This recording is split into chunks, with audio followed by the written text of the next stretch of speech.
Hello students. Hello students. Good morning all of you.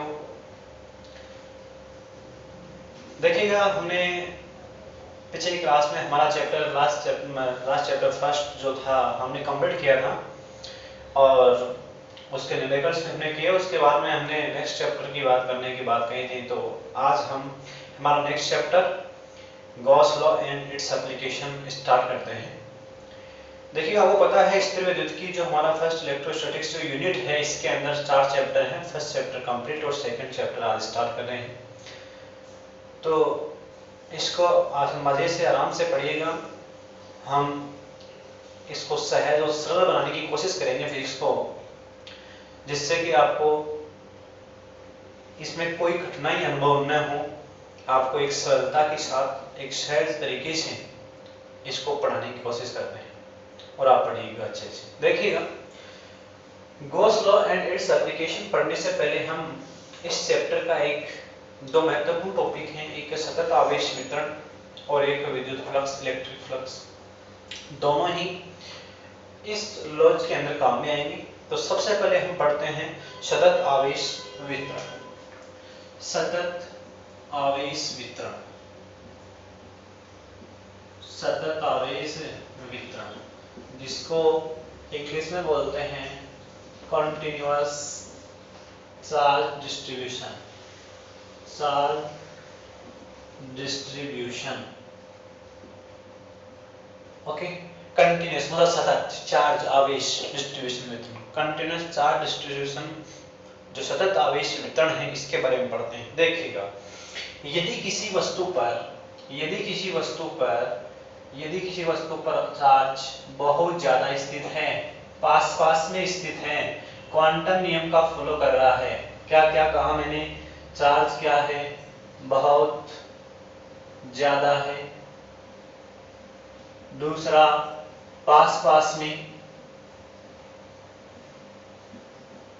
मतलब सटाकर रखा गया है। तीसरा क्वांटम नियम को फॉलो करता है। क्वांटम नियम को फॉलो करता है मतलब इस पर जो चार्ज होगा वो सदैव, मैंने पहले भी कहा था, आवेश इलेक्ट्रॉन के आवेश के पूर्ण गुणज के बराबर ही चार्ज होगा। इसके अलावा इस पे चार्ज उपस्थित नहीं होगा। तो हम इस वस्तु पर जो चार्ज है वो क्या मान सकते हैं? सतत मान सकते हैं। सतत चार्ज या कंटीन्यूअस चार्ज मान सकते हैं। यदि ये चार्ज बहुत ज्यादा है तो इसके को घनत्व के रूप में व्यक्त कर सकते हैं। घनत्व का मतलब है इकाई क्षेत्रफल की बात करें, इकाई लंबाई की बात करें, इकाई आयतन की बात करें, तो उस इकाई क्षेत्रफल, इकाई आयतन, इकाई लंबाई में उपस्थित आवेश की मात्रा आवेश घनत्व कहलाती है। घनत्व के नाम से स्पष्ट है कि थोड़े से क्षेत्र में या थोड़ी सी लंबाई में या आयतन में कितना सारा आवेश है, कितनी सारी वस्तुएं। मैं कहूं कि एक वर्ग किलोमीटर एरिया में 1000 व्यक्ति हैं, तो ऐसा आप देखते भी 1000 व्यक्ति पर वर्ग किलोमीटर का मतलब है कि 1000 वर्ग किलोमीटर एरिया में कितने लोग हैं? 1000। तो वो उसका क्या है? जनसंख्या घनत्व हो गया। ऐसे में एक रूम की बात करें, छात्र बैठे हैं, मैं कहता हूं कि इस रूम के अंदर 20 छात्र बैठे हैं और इसका जो क्षेत्रफल है जिसके ऊपर ये बैठे हुए हैं वो क्षेत्रफल है 20 मीटर स्क्वायर। तो हमने क्या कहा कि 20 मीटर स्क्वायर में ये कितने बैठे हैं? 20 छात्र बैठे। तो 1 मीटर स्क्वायर में कितने छात्र बैठेंगे? एकांक के अंदर कितना बैठेंगे? तो 1 छात्र बैठेगा। तो ये इसका क्या हो गया? घनत्व है, 1 स्टूडेंट पर वर्ग मीटर स्क्वायर में। ओके। तो इसी प्रकार से हम यहाँ आवेश चार्ज घनत्व की, आवेश घनत्व की बात करते हैं। तो देखिएगा ये जो सतत आवेश वितरण है वो 3 टाइप से हो सकता है, क्योंकि हम आवेश को साइज के आधार पर 3 प्रकार से बांट सकते हैं। आवेश हम रेखीय रूप में दे सकते हैं, आवेश हम क्षेत्रफल में दे सकते हैं, आवेश हम आयतन के रूप में वितरित कर सकते हैं। ये अलग अलग कंडीशन है जो हमने पहले पढ़ी हुई है और आपको ये याद भी होंगी। इसके बाद में देखिएगा सबसे पहले इनको अलग से हम पढ़ते हैं। पहला हमारा है रेखीय आवेश वितरण। सतत आवेश वितरण में पहला है रेखीय आवेश वितरण। रेखीय आवेश वितरण। ओके, रेखीय आवेश वितरण का मतलब है किसी लंबाई पर यदि आवेश वितरित है तो हमको उसको कहेंगे रेखीय आवेश, लीनियर चार्ज डिस्ट्रीब्यूशन। देखिएगा, जैसे मान लो कि ये कोई ऐसी कोई छड़ है, लंबी छड़ है, ये कोई वायर है, या ये कोई वृत्त की वलय है, ये कोई वृत्त की परिधि है, या कोई वलय है, तो इन पे उपस्थित चार्ज कौन सा चार्ज डिस्ट्रीब्यूशन कराएगा? रेखीय आवेश वितरण या लीनियर चार्ज डिस्ट्रीब्यूशन कराएगा। यदि इसके ऊपर चार्ज इस प्रकार से पास में बहुत ज्यादा स्थित है और क्वांटम नियम को फॉलो करता है, इस प्रकार से यदि चार्ज स्थित है तो हम कहेंगे कि ऐसा चार्ज कौन सा होगा, ऐसा वितरण कौन सा होगा? रेखीय आवेश वितरण कराएगा। ओके जी, अब इसका लाभ क्या होगा? अब आवेश वितरण कहलाए, मैंने ये भी कहा था यदि रेखीय आवेश वितरण है, कोई सा भी आवेश वितरण है, तो हम उससे संबंधित आवेश घनत्व की बात करेंगे। तो हम सबसे पहले इसके रेखीय आवेश घनत्व की बात करते हैं। रेखीय आवेश घनत्व, रेखीय आवेश घनत्व होता है लैम्डा। रेखीय आवेश घनत्व क्या होता है? लैम्डा। देखिएगा, मान लीजिएगा इस छड़ की लंबाई जो है वो कैपिटल एल है, इस पर चार्ज टोटली कितना है? क्यू। तो मैं ये कहूंगा कि एल लंबाई पे कितना चार्ज है? क्यू। तो मैं कहूंगा एकांक लंबाई पे कितना चार्ज है? Q by L. ये जो एकांक लंबाई पे चार्ज की जो मात्रा है वो क्या कहलाता है? रेखीय आवेश घनत्व कहलाता है। इसको हम क्या कहते हैं? लैम्डा। तो लैम्डा का फॉर्मूला याद रखना, क्यू अपॉन एल। मात्रा क्या हो जाएगा? आवेश का मात्रा क्या होता है? कूलम, और लंबाई का मात्रा मीटर, तो कूलम पर मीटर। आपको इसकी विमा बोल सकता है, तो मैंने आवेश की विमा को बता रखी है 80, और इस द्रव्यमान का लंबाई जो है उसका होता है एल ही होता है विमा। तो क्या हो जाएगा? m0 l1 t1 a1, ये इसका क्या हो जाएगा? मात्रा। किसका हो जाएगा? रेखीय आवेश घनत्व लैम्डा का। तो लैम्डा क्या है? इसकी एकांक लंबाई पर उपस्थित चार्ज की मात्रा। इसकी एकांक लंबाई पे कितना चार्ज है वही रेखीय आवेश घनत्व कहलाता है। ओके, इसके बाद में देखिएगा, हम बात करें इसके उपयोग की कि इसका कहाँ उपयोग होगा। तो देखिएगा, हमें मान लीजिएगा किसी भी अवस्था के अंदर हमें क्या ज्ञात करना हो, हमें कूलम्ब फोर्स ज्ञात करना हो, तो कैसे ज्ञात करेंगे? जैसे एक दो आवेश हैं, जैसे मैंने कहा Q1 है, ये Q2 है, यहाँ फोर्स ज्ञात करो, आप ज्ञात कर दोगे। हमारे पास में यहाँ असंख्य चार्ज हैं, बहुत सारे चार्ज हैं, बहुत सारा आवेश इस छड़ पे है, इस पे है, इस पे है, तो इसके कारण किस प्रकार से हम कूलम्ब फोर्स ज्ञात करेंगे, किस प्रकार से हम इलेक्ट्रिक फील्ड की इंटेंसिटी, विद्युत क्षेत्र की तीव्रता ज्ञात करेंगे, इसको समझते हैं। देखिएगा, मैंने मान लो कि ये ऐसा L लंबाई, इसकी लंबाई हमने कितनी मान ली? Totally L, capital L। इसको चार्ज कितना दिया है? क्यों? मैंने कहा इस बिंदु पर कोई धन परीक्षण आवेश Q0 रखा है, बताइएगा इस पे कितना इलेक्ट्रिक फोर्स काम कर रहा है। तो कितना इलेक्ट्रिक फोर्स काम कर रहा है, इसके लिए हम क्या करेंगे, हमारा एक ही दायित्व होगा कि इस पूरी छड़ के कारण एक साथ तो ज्ञात नहीं कर पा सकते, या तो ऐसे ज्ञात करो, कूलम्ब ने कहा एक एक आवेश के कारण ज्ञात करो और सबका क्या कर दो? योग कर दो। हमने कूलम्ब के नियम से अध्यारोपण का जो सिद्धांत पढ़ा था, ठीक है, तो उसमें हमने अलग अलग ज्ञात कैसे को जोड़ा था। जबकि यहाँ चार्ज बहुत ज्यादा है, असंख्य चार्जेस हैं, तो हम क्या करेंगे, हम इसको छोटे छोटे अल्पांशों में भाग कर लेंगे, जिसके कारण भी हमें ज्ञात करना हो तो हम उसको क्या ज्ञात कर लेते हैं, हम उसको छोटे छोटे अल्पांशों में विभाजित कर लेते हैं। और एक अल्पांश के कारण यहाँ पे कितना इलेक्ट्रिक फील्ड लग रहा है ये ज्ञात कर लेते हैं, और उसके बाद में हम सबका क्या कर लेते हैं, एक साथ योग करने के लिए कलन विधि काम में ली जाती है, इंटीग्रेशन मेथड, समाकलन विधि, उसको यूज में लेते हुए हम टोटली इलेक्ट्रिक फोर्स ज्ञात कर सकते हैं। तो देखिएगा, हमारे पास में मान लिया मैंने एक के कारण, ये मान लो ये है dl लंबाई का, ये कितने लंबाई का है? dl। ये dl लंबाई का है, माना कि इसके ऊपर चार्ज dq है, माना कि इस पे चार्ज कितना है dq, इस dq की वैल्यू कितनी आएगी तो वो कैसे ज्ञात कर सकते हैं देखिएगा। इसकी पूरी की लंबाई कितनी है l, तो मैंने अभी कहा था कि लेमड़ा बराबर क्या होता है q अपॉन l, तो ये तो हुआ लेमड़ा बराबर q अपॉन l। आई सुनने बात, हमारे पास लेमड़ा आ गया, मतलब इसके एकांक लंबाई पर कितना आवेश घनत्व तो उसका मान मालूम हो गया। तो मैं कहूं बताओ मेरे को dl लंबाई पर कितना आवेश होगा, मैंने कहा l लंबाई पर इस पूरी लंबाई का आवेश घनत्व इतना है, मतलब यह है कि एकांक लंबाई पर आवेश की मात्रा कितनी है q बटे l। तो मैं अब आपको कहूं कि dl लंबाई पे बताओ चार्ज कितना है, तो आप कहोगे कि इसको dl से क्या कर दो गुणा कर दो, यही किसकी मात्रा आएगी dq की मात्रा आएगी। इसमें कोई प्रॉब्लम नहीं है, मतलब ये तो है एकांक लंबाई पर आवेश की मात्रा, ये dl से मैंने गुणा कर दिया तो क्या आ गया dl लंबाई पर टोटली आवेश की मात्रा। तो मैं यहां से इस dq की वैल्यू कितनी रखूंगा dq बराबर लेमड़ा इनटू dl। ओके, अब देखो यहां से इसके ऊपर हमें इलेक्ट्रिक फोर्स ज्ञात करना है, तो हमने ये मान लिया कि कितना इलेक्ट्रिक फोर्स लगाया इसने df। अब df की वैल्यू ज्ञात करते हैं, तो और ये डिस्टेंस मान लीजिएगा r सदिश, ओके, और एकांक सदिश r के, तो df इज इक्वल टू कितना आ जाएगा k, q की जगह dq और q not upon r square और r के वेलोसिटी।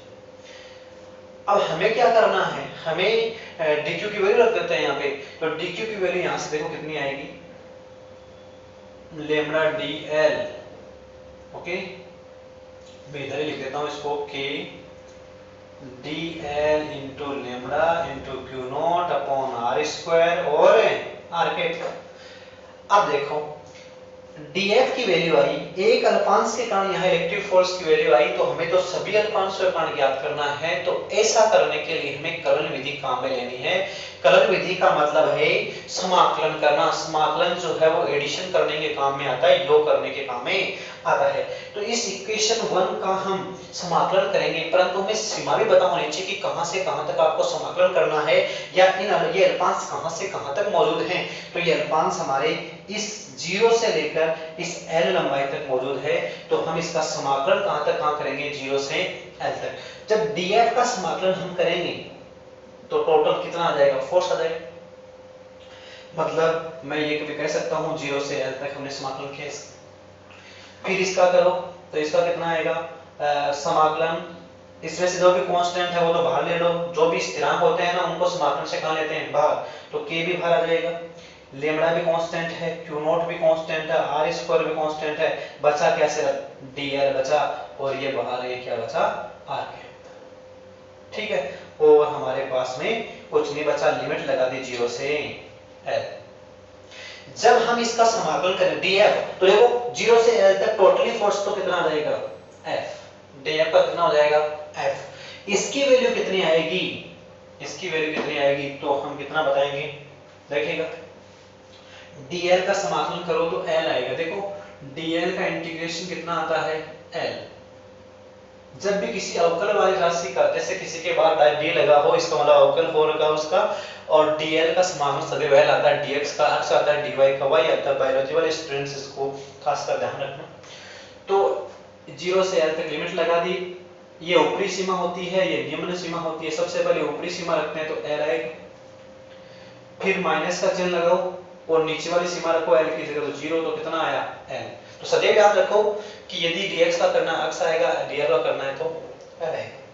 तो ये आ गया हमारे पास में df की जगह तो आ गया f k lambda q not l upon r square r के। ये बच्चे टोटली इलेक्ट्रिक फोर्स आ गया। तो इस प्रकार से हम क्या ज्ञात कर सकते हैं कि इसको अंश में विभाजित करके रेखीय आवेश घनत्व की टर्म्स में, पदों में हम इलेक्ट्रिक फोर्स ज्ञात कर सकते हैं। इसी प्रकार से हम विद्युत क्षेत्र की तीव्रता भी इस बिंदु पर ज्ञात कर सकते हैं। विद्युत क्षेत्र की तीव्रता हम जानते हैं E बराबर होता है F upon Q not, okay.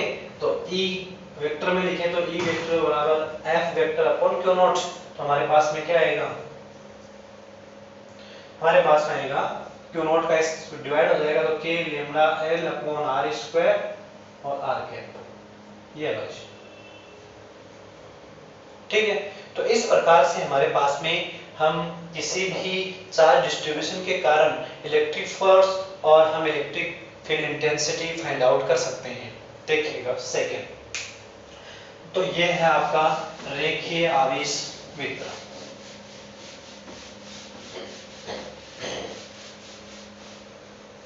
दूसरा है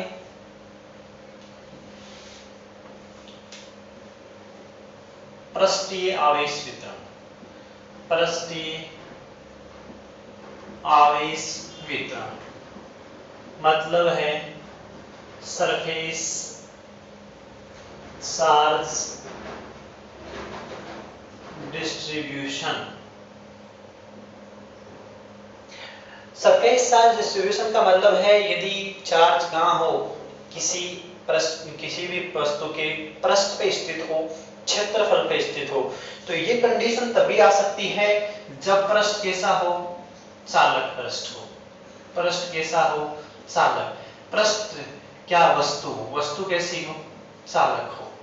तो अपने आप ही आप जानते हैं हम कि सदैव चालक जो वस्तु होती है उस पर आवेश कहाँ मौजूद होता है, उसके पृष्ठों पर स्थित होता है। क्योंकि जैसे ही हम उसको आवेश देते हैं तो वो एक दूसरे पे कौन सा फोर्स लगाते हैं, प्रतिकर्षण बल लगाते हैं। एक प्रकार से प्लस प्लस दिया तो ये एक दूसरे पे प्रतिकर्षण बल लगाते हैं, चालक में गति करते हैं, और चालक में जैसे ही आवेश गति, जैसे हमने आवेश दिया चालक में गति करने लगे, तो ये जैसे ही अंदर आवेश आता है तो ये प्लस प्लस प्लस प्लस हमने दिया तो ये एक दूसरे के प्रतिकर्षण के कारण ये कहां चले जाते हैं, अधिकतम दूरी पर चले जाते हैं, जहां स्थितिज ऊर्जा न्यूनतम होती है। इस स्थायित्व को ये वस्तु प्राप्त करती है। इसलिए चालक वस्तु पर सारा का सारा जो चार्ज है वो कहां रहता है, परिधि पर रहता है, पृष्ठ पर। प्रतिकर्षण बल के कारण स्थायित्व के लिए न्यूनतम स्थितिज ऊर्जा प्राप्त करने के लिए ये सारे के सारे आवेश इसकी परिधि पर चले जाते हैं। ओके, देखिएगा, वस्तु चालक है यदि, और क्या वस्तु का क्या है, वस्तु कैसी है, द्विविमीय। कैसी है, द्विविमीय। तभी उसका क्या होगा, क्षेत्रफल होगा। तभी उसका क्या होगा, क्षेत्रफल। ठीक है, या फिर त्रिविमीय हो। एक विमीय के अंदर क्या नहीं आएगा, क्षेत्रफल नहीं आएगा। जैसे हमने खींचा अभी एक पतला था तो उसकी ओनली रेखीय लंबाई होगी, उनका वो क्षेत्रफल मतलब क्षेत्रफल नहीं होगा। तो यहाँ क्षेत्रफल किनका होगा, द्विविमीय आकृतियों का या फिर त्रिविमीय आकृतियों का। ठीक है जी। अब देखो किस प्रकार से हो सकता है। मैंने कहा कि जैसे कि ये कोई द्विविमीय वस्तु है, ओके, इसके ऊपर इस प्रकार से चार्ज डिस्ट्रीब्यूट है। ओके, ये क्या है, चार्ज।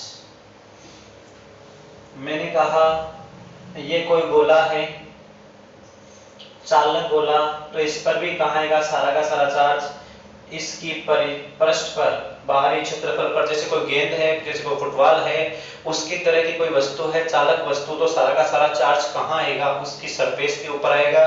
तो इस चार्ज डिस्ट्रीब्यूशन को हम क्या कहेंगे, हम इसको सरफेस चार्ज डिस्ट्रीब्यूशन कहेंगे या पृष्ठीय आवेश वितरण कहेंगे। तो ऐसा ही इसमें होगा। देखिएगा, अब इसके आवेश घनत्व की बात करते हैं। पृष्ठीय आवेश वितरण को समझने के लिए हम किसकी बात करेंगे, पृष्ठीय आवेश घनत्व की। मान लिया कि इसका क्षेत्रफल s है, इसका क्षेत्रफल कितना है, h है।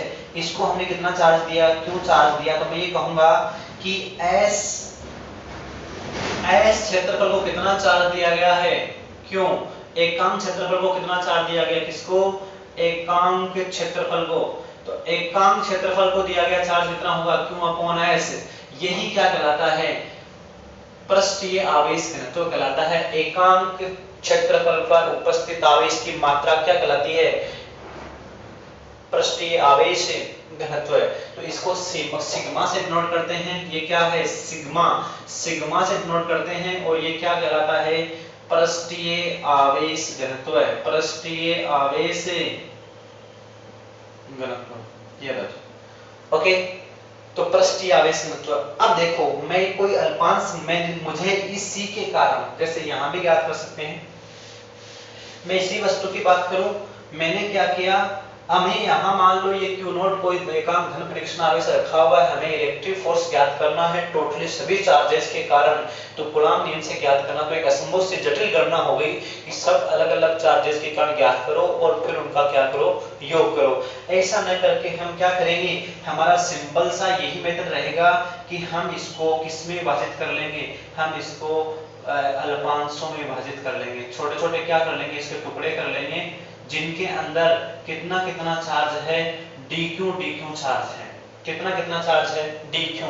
अल्पांश मैंने कहा, इस अल्पांश की बात करूं, क्षेत्रफल इसका कितना है, ds, इसके पास चार्ज कितना है, dq। तो सबसे पहला मेरा काम यही होगा कि इस dq की वैल्यू कितनी होगी। तो मैंने पहले ये कहा कि इसका आवेश घनत्व कितना है, तो इसका आवेश घनत्व कहलाएगा पृष्ठीय आवेश घनत्व sigma is equal to q upon s। Sigma है, सिग्मा क्या है, एक काम क्षेत्रफल पर में आवेश की मात्रा। तो मैं कहूंगा बताओ मुझे कि ds क्षेत्रफल में कितने आवेश की मात्रा कितनी होगी, तो आप कहोगे सिग्मा इनटू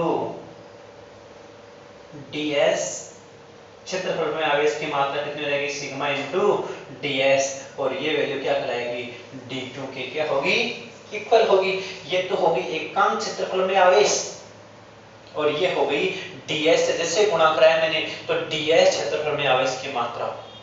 आई बात समझ में। तो ये हमारे पास में एक फॉर्मूला आ गया dq की, हमारे पास में क्या आ गई, वैल्यू फाइंड आउट हो गई।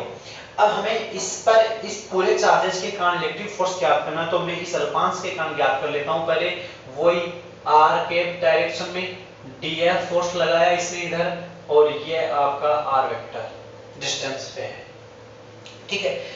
अब वही मैं क्या करूंगा, सबसे पहले इस अल्पांश के कारण फोर्स ज्ञात करूंगा, कितना आएगा df, तो कितना लिखूंगा कि dq into q not upon r square, और r के ये रहेगा टर्म्स।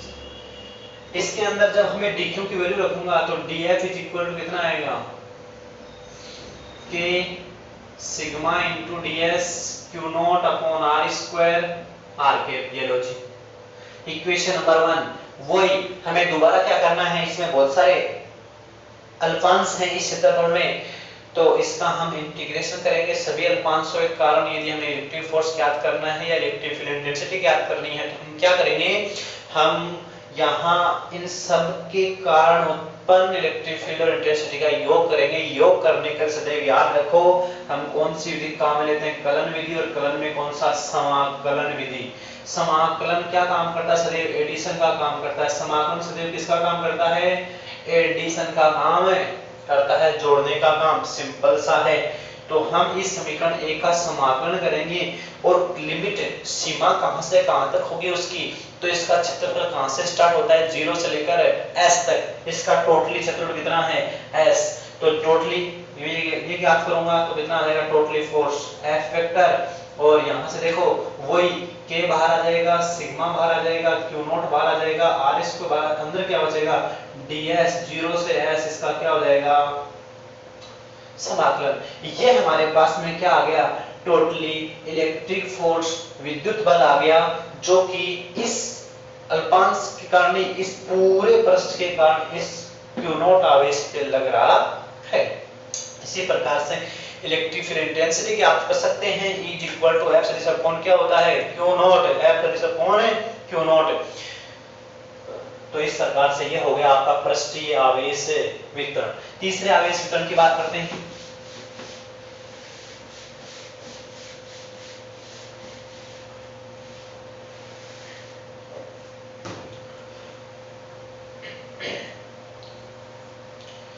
आयतन आवेश वितरण तीसरा है, थर्ड है आयतन आवेश वितरण। आयतन आवेश वितरण, वॉल्यूम चार्ज डिस्ट्रीब्यूशन। अब की बात तो चार्ज है, उसकी साइज कहां कैसे है, उस चार्ज की साइज है आयतन में, आयतन रूपी साइज, मतलब अब की बार चार्ज आयतन में उपस्थित है, और ये तभी हो सकता है जब वस्तु कैसी है, अचालक है। वस्तु कैसी है, अचालक है, मतलब कुचालक है, इंसुलेटर है। कैसी है, इंसुलेटर है, तो ही हो सकता है ऐसा, वरना नहीं होगा। क्योंकि हमने कहा था कि सदैव अचालक वस्तु को दिया गया आवेश उसकी परिधि उसके आयतन के अंदर क्या होता है, संग्रहित होता है। और आयतन सदैव किन वस्तुओं का होता है, आयतन सदैव त्रिविमीय वस्तुओं का ही होता है। तो पहली कंडीशन देखेगा किन का होगा आयतन, त्रिविमीय वस्तुओं का। त्रिविमीय वस्तु क्या रखती हैं, आयतन रखती हैं, और ये वस्तु क्या होनी चाहिए, अचालक होनी चाहिए। उस कंडीशन में आवेश कहां होगा, आयतन में उपस्थित होगा। ठीक है, क्योंकि उसमें आवेश गति नहीं कर पाते, जहां भी हम अंदर आवेश देते हैं वो आवेश वहीं का वहीं रह जाता है, स्थिर रह जाता है, क्योंकि वह है उसमें गतिशील रहने के लिए उसके अंदर बाध्य नहीं है, वो उसमें उसके ऊपर कोई इलेक्ट्रिक फोर्स कार्य नहीं करते हैं अंदर एक दूसरे के ऊपर। तो वह है, जैसे मैं कहूँ किसी गोले को, किसी कुचालक गोले को दिया गया आवेश इस प्रकार से, तो इस प्रकार से दिया गया जो आवेश है कुचालकों के अंदर ये गतिशील नहीं होते हैं, ये स्थिरता को प्राप्त कर लेते हैं, इस प्रकार से मौजूद रहते हैं। इसको कहते हैं आयतन आवेश वितरण।